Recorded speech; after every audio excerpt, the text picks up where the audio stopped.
Assalamualaikum warahmatullahi wabarakatuh.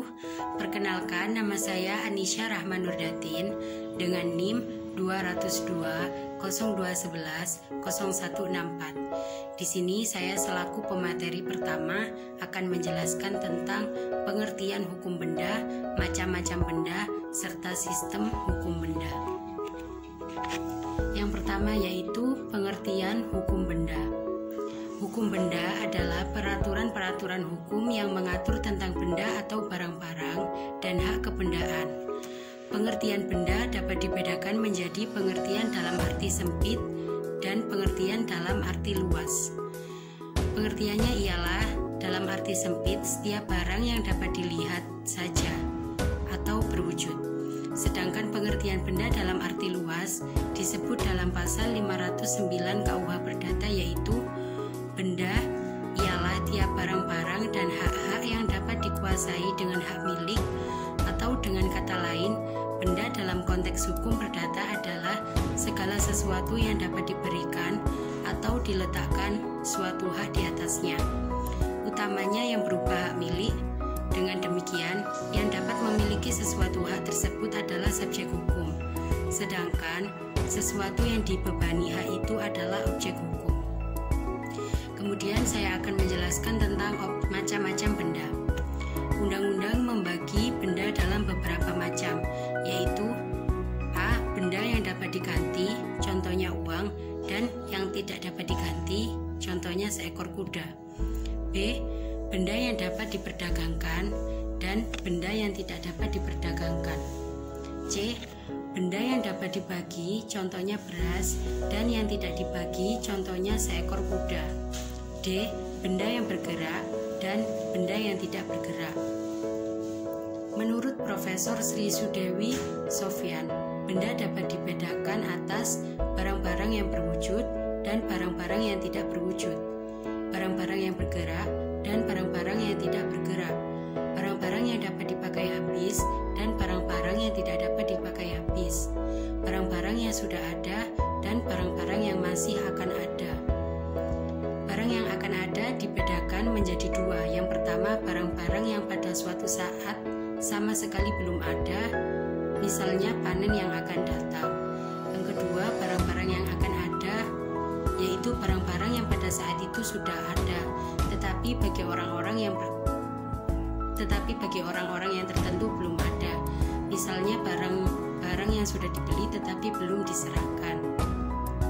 Kemudian barang-barang yang dalam perdagangan dan barang-barang yang di luar perdagangan. Dan yang terakhir, barang-barang yang dapat dibagi dan barang-barang yang tidak dapat dibagi. Namun menurut Jaja S. Meliala, benda dapat dibedakan atas benda berwujud dan tidak berwujud terdapat dalam pasal 503 KUH Perdata. Benda bergerak dan tidak bergerak terdapat di dalam pasal 504 KUH Perdata. Benda dapat dipakai habis dan tidak dapat dipakai habis terdapat dalam pasal 505 KUH Perdata. Benda yang sudah ada dan benda yang akan ada terdapat dalam pasal 1334 KUH Perdata. Benda dalam perdagangan dan di luar perdagangan terdapat dalam pasal 537 dan 1445 KUH Perdata. Benda yang dapat dibagi dan tidak dapat dibagi terdapat dalam pasal 1296 KUH Perdata. Benda terdaftar dan tidak terdaftar Undang-Undang Hak Tanggungan Fidusia. Dan yang terakhir, benda atas nama dan tidak atas nama terdapat pada pasal 613 KUH Perdata. Kemudian saya akan menjelaskan tentang sistem hukum benda. Sistem pengaturan hukum benda adalah sistem tertutup. Artinya orang tidak dapat mengadakan hak-hak kebendaan baru selain yang sudah ditetapkan dalam undang-undang. Jadi hanya dapat mengadakan hak kebendaan terbatas pada yang sudah ditetapkan dalam undang-undang saja.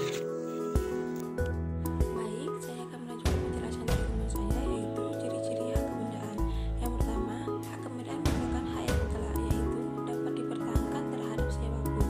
Yang kedua, hak kebendaan itu jaizan bifulang atau bewajib swin, hak yang mengikuti, yaitu hak itu akan tetap mengikuti bendanya ke tangan siapapun benda itu berada.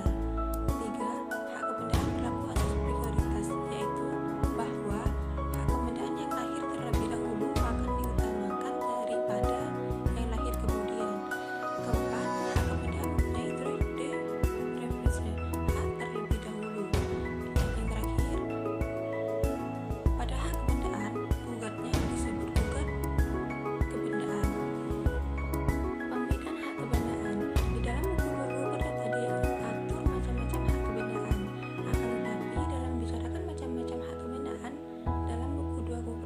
harus diingat berlakunya Undang-Undang Nomor 5 Tahun 1960 tentang Undang-Undang Pokok Agraria. Dengan demikian, hak-hak kebendaan yang diatur dalam buku 2 Perdata yang sudah sesuai dengan berlakunya UPH Nomor 5 1960 dapat dibedakan menjadi dua macam. Yang pertama, hak kebendaan yang bersifat memberi kenikmatan, meliputi hak kebendaan yang beri kenikmatan atas bendanya sendiri dan hak kebendaan yang beri kenikmatan atas benda orang lain. Yang kedua, hak kebendaan yang bersifat memberi jaminan. Asas-asas hak kebendaan yang pertama adalah asas sistem tertutup, kedua, asas hak mengikuti benda, ketiga, asas publisitas, keempat, asas spesialitas, yang kelima, asas totalitas, enam, asas aksesis, dan yang ketujuh, asas permisan horizontal, dan yang kedelapan, asas yang dapat diserahkan, 9, asas perlindungan, dan yang terakhir, asas absolut, hukum pemaksa. Bismillahirrahmanirrahim. Di sini saya akan menjelaskan tentang cara memperoleh hak kebendaan. Hak kebendaan ini dibagi menjadi dua, yaitu ada hak basic dan hak umum. Hak basic adalah hak seseorang yang menguasai suatu benda baik langsung maupun dengan perantara orang lain untuk bertindak seolah-olah benda itu kepemilikan sendiri. Nah, syarat-syarat basic itu ada dua, yaitu adanya korpus, harus ada hubungan antara orang dengan benda itu. Yang kedua, animus, yaitu hubungan antara orang dengan benda itu harus dikehendaki oleh orang tersebut. Dengan demikian, untuk adanya basic harus ada dua unsur, yaitu kemauan untuk memiliki benda tersebut dan kekuasaan atas suatu benda. Cara memperoleh hak basic yaitu menurut pasal 538 KUH Perdata, basic atas sesuatu kebendaan itu diperoleh dengan cara melakukan perbuatan menarik kebendaan itu dalam kekuasaannya dengan maksud mempertahankan untuk dirinya sendiri. Dan menurut pasal 540 KUH Perdata ada dua cara untuk memperoleh basic. Yang pertama yaitu dengan jalan acupatio atau pengambilan benda, yaitu memperoleh basic tanpa bantuan dari orang yang membasic lebih dahulu. Jadi basic ini diperoleh karena perbuatannya sendiri mengambil barang secara langsung.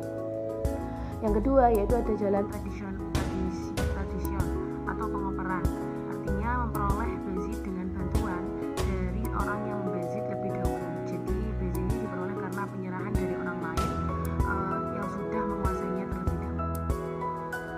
Orang bisa kehilangan basic itu apabila yang pertama yaitu kekuasaan atas benda itu berpindah ke tangan orang lain, baik secara diserahkan ataupun diambil oleh orang lain. Yang kedua yaitu benda yang dikuasainya itu nyata telah ditinggalkan. Nah, berdasarkan pasal 542 sampai dengan pasal 547 KUH Perdata, bahwa hapusnya basic itu karena yang pertama benda itu telah beralih ke tangan orang lain, yang kedua benda itu telah ditinggalkan, yang ketiga musnahnya benda, yang keempat hilangnya benda karena telah diambil oleh orang lain atau dicuri. Selanjutnya yakni hak milik. Menurut pasal 570 KUH Perdata, yakni menyebutkan bahwa hak memiliki itu adalah hak untuk menikmati suatu benda dengan sepenuhnya dan untuk menguasai benda itu dengan sebebas-bebasnya asal tidak bertentangan dengan undang-undang atau peraturan umum yang berlaku. Nah, dengan demikian hak milik ini ada dua hak dasar. Yang pertama yaitu hak untuk menikmati kegunaan dari suatu benda, dan yang kedua yaitu hak untuk berbuat bebas sepenuhnya terhadap benda tersebut. Ciri-ciri hak milik. Dalam suatu hak kebendaan, hak milik adalah hak yang paling sempurna dan mempunyai ciri, yaitu yang pertama, hak milik merupakan hak induk terhadap hak kebendaan yang lain, sedangkan hak kebendaan lain itu merupakan hak anak terhadap hak milik. Yang kedua, hak milik dilihat dari segi kualitasnya merupakan hak yang selengkap-lengkapnya. Yang ketiga, hak milik bersifat tetap, yakni tidak akan lenyap terhadap hak kebendaan yang lain, sedangkan hak kebendaan yang lain dapat lenyap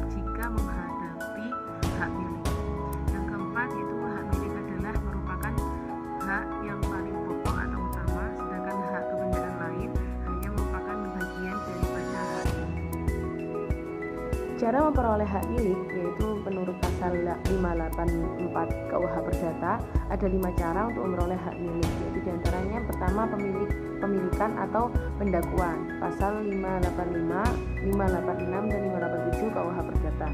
Yang kedua perlekatan, ini di pasal 500 sampai dengan 502 dan pasal 586 sampai dengan pasal 609 KUH Perdata.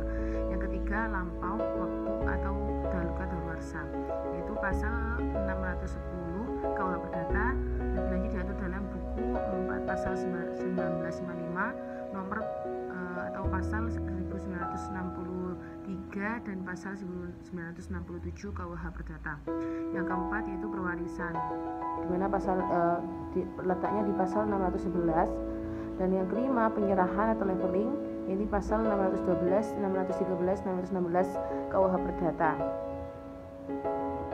Kemudian ada tambahan lagi yaitu hak memungut atau pakai hasil dari Fruitgebied, yaitu pasal 756 KUH Perdata menyebutkan bahwa hak memungut hasil adalah hak kebendaan untuk mengambil hasil dari barang milik orang lain, sedangkan dia sendiri yang memilikinya, dan dengan kewajiban memelihara barang tersebut sebaik-baiknya.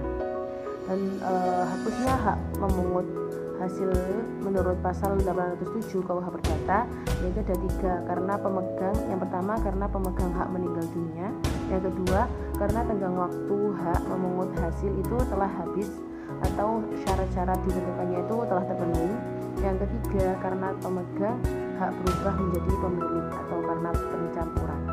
Dan selanjutnya hak pakai atau hak mendiami menurut 818 KUHP pasal 817 yaitu menentukan hak pakai dan hak mendiami diperoleh dan berakhir dengan cara yang sama seperti hak pakai hasil.